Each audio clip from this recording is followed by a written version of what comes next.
Hello, my dear friend. Hope you are doing great today. We will continue our journey with Winning People Over book. Let me give you a short story following up on the previous episode. If you haven't heard it, go and listen to it. Kenneth Good says in his book, How You Can Turn People into Gold. Pause for a moment to uncover the extent of your concern for your own affairs and your modest concern for people's affairs, and be assured that any person thinks and feels the same way and senses the same feeling. If you realize this, you have reached an advanced stage in dealing with people. For success in dealing with people depends on understanding and grasping the other person's point of view. In this story, the author says, For years I used to enjoy walking and horseback riding in a park near my house, and I revered the oak tree. So I felt sad to see the little trees exchanging fires with no need for that. The fires were not the result of careless smokers, but because of the boys who go to the parks and are in their natural state, cooking sausages or eggs under the trees. Sometimes the fires would flare up violently to the point of calling the fire department to fight the massive fires. There was a sign on the edge of the park warning against lighting fires, with the threat of imprisonment or a fine. However, the sign was in a deserted part of the park, and it was not doing its job properly. The fires continued to ignite season after season. On one occasion, I rushed to a policeman and told him about the fires and asked him to notify the fire department. But he responded indifferently that it was not his job because the area was not under his jurisdiction. Then, when I was riding my horse and saw a burning fire, I would rush there on my horse, warn the boys authoritatively, and if they refused, I would threaten to arrest them.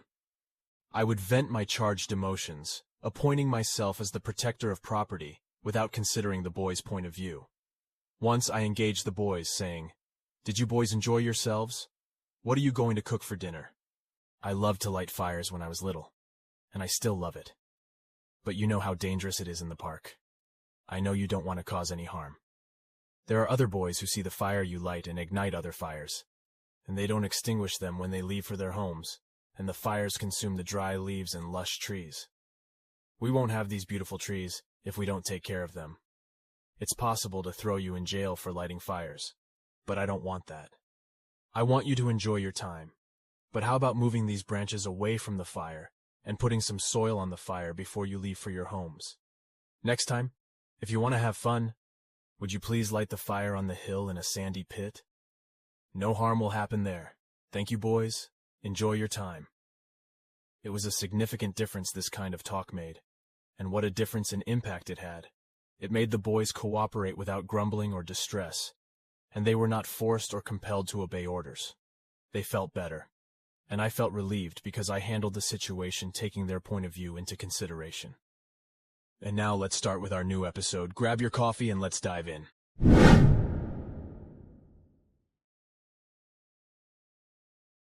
What does every human want? Do you want a phrase that puts an end to the argument and frees you from bad feelings toward you and spreads a good spirit, making the other person listen to you attentively? Tell your interlocutor, I do not blame you an atom's worth for your feeling toward this issue, and if I were in your place, I would have felt the same feeling and taken the exact same stance. An answer of this kind is capable of calming even the most intense, mischievous, and argumentative people, and you can say it while being 100% sincere, because if you were in their place, you would have done the same as they did. Let's take Al Capone as an example, and assume you're in the same body, temperament, and mind that Al Capone had, and assume you're in the same environment and experiences of ultimate crime. It's likely that you would then be like him. The place he was in made him a murderous criminal. Remember the man who came to you angry and furious. He does not deserve your blame, but deserves your compassion for what he is in. Trust him and empathize with him because he has no hand in what he is in. Tell yourself what Goethe used to say when he saw a drunken tramp staggering down the street. 3/4 of those you will meet tomorrow are thirsty, craving affection and appreciation. Offer them this affection. They will give you their love and appreciation. Dr. Arthur Gates says in his 4th book, The Psychology of Education, the whole world craves empathy. The child craves to show his injury or cause a wound or bruise to gain more affection. For the same purpose, adults exaggerate showing their injuries, accidents, and illnesses, especially the details of surgical operations. Thus, even if it is imaginary or real, it is common among humans all over the world. If you want to win people over to your way of thinking, Follow the ninth rule, which is, appreciate the other person's ideas and show empathy for their desires. If you want to change people's temperaments, we must enlist the noble motives in their souls. Do you see this as a difficult task to apply in practical life? Let's see that, and let's take an example. The case of Hamilton Farrell, the owner of Farrell Mitchell in Glenolden, Pennsylvania. Mr. Farrell had a resentful, disgruntled tenant who threatened to leave the residence. 4 months remained on the lease term, with a rent of $55 per month. Yet he sent a notice that he would leave the premises immediately, regardless of the lease. Mr. Farrell, recounting this story in front of one of Dale Carnegie's classes, said, "This man was living in my house during the winter season, the worst and most crowded season for housing seekers. If the tenant vacated the residence, I know it would be difficult to rent it again before autumn, and $220 would go to waste. Believe me, I was overcome with anger.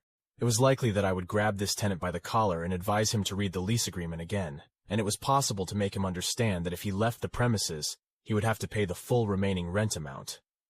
However, I thought differently and took another path. I started talking to the stubborn tenant. I have listened to your story, and I still cannot believe that you intend to move to another house.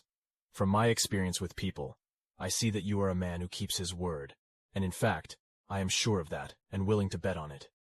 Therefore, I suggest you postpone your decision for some time, and think about it again. Then tell me if you want to move to another place. Believe me, I will accept your final decision, and I will grant you the right to waive my rights entirely. I will tell myself that I was wrong in my assessment, and yet I still believe that you are a man who keeps his promise and will act according to the contract between us. In the end, we are either human or monkeys, and the choice is ours." When the next month came, this gentleman came to me, paid the rent himself. He had discussed the matter with his wife. This is what he said, and they decided to stay and concluded that it was honorable for them to abide by the terms of the contract. When one of the newspapers published a photo of Lord Northcliffe and he did not want it published, he wrote a letter to the editor. He did not say, "Please do not publish this photo of me again. I do not like it."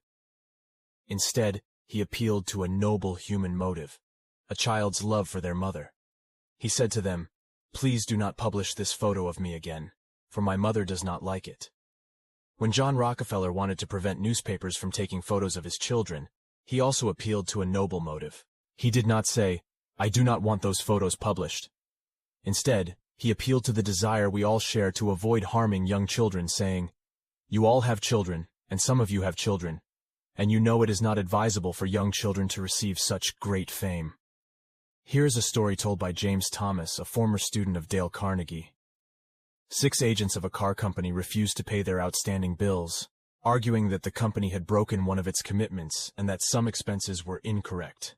At the same time, each agent had signed a contract stating they had received their full due, and the company knew it was right, and this was its first mistake, declaring this to the agents. Here are the steps the accounts department employees took to collect the overdue amounts. They went to each agent and bluntly told them they had come to collect the long overdue bill. They made it clear that the company was always right, which meant the agent was always wrong. They stated that the company knew more about cars than the agents did, so there was no point in discussion or argument. What was the result? They quarreled and argued to no avail. Would any of these methods appease the customer or settle the account? You can answer that for yourself. At this stage of strained relations, the head of accounts was about to take the matter to court for settlement, had he not realized in time and inquired about these agents. He found they were among the company's best customers and had never been late paying their bills before.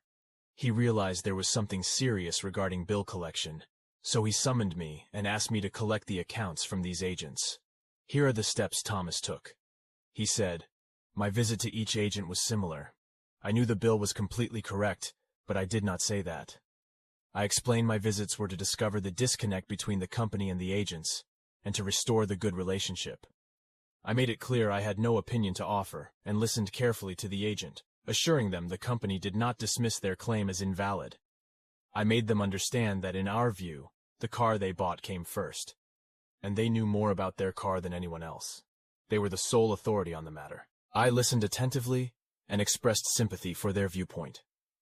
In the end, the agent was in a moderate frame of mind, able to discuss calmly. I appealed to their noble motives, saying, "The whole issue has been misunderstood and mishandled. The misunderstanding between the company's representatives and you is regrettable and should not have happened. I apologize. Since I am here listening to your story, I realize your integrity and patience and lack of bias.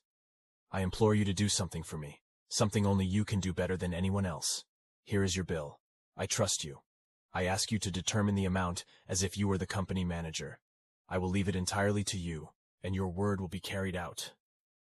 Mr. Thomas says, "Experience has taught me that when you do not have definite information about a customer, the basic principle is that they are loyal, honest, truthful, and willing to pay what they owe as long as it is correct. Most people want to fulfill their obligations, and those who deviate from this principle are few. I am convinced that an individual inclined to dishonesty will turn to the positive side if you make them feel honest, upright, and fair. So if you want people on your side and attract them to your way of thinking, apply the 10th principle. Appeal to the noble motives." Dear listener, get used to speaking kindly. We are all capable of criticizing, shouting, getting angry, making mistakes, etc. But let's not forget that these are our choices. Just as we can say unkind words, we can also choose to say kind words. Believe me, when you keep your tongue kind, not only will it affect the person you're interacting with, but it will also improve your own mindset. I'm speaking from experience. It feels good to lay your head on the pillow at night, knowing you haven't hurt anyone with your words, even if the other person was the one who wronged you. Your silence and taking a different path, the path of calmness and choosing the right words, will leave you feeling very relieved, and you'll feel your day passed peacefully. Sometimes when a person shouts, criticizes, and says unkind words, don't take it personally. It's not directed at you, but rather, they have negative thoughts filling their mind, which come out towards anyone in front of them. Remember, other people's words don't define you, your personality, your worth, or who you are. Don't pay attention to or dwell on negative words because more often than not, they reflect the speaker, describing themselves rather than you. Always remain calm. Choose your words carefully, and put yourself in the other person's shoes before responding. With that, we have reached the end of this episode. I hope you'll apply everything you've heard. Don't forget to subscribe and like. Wishing you a wonderful day.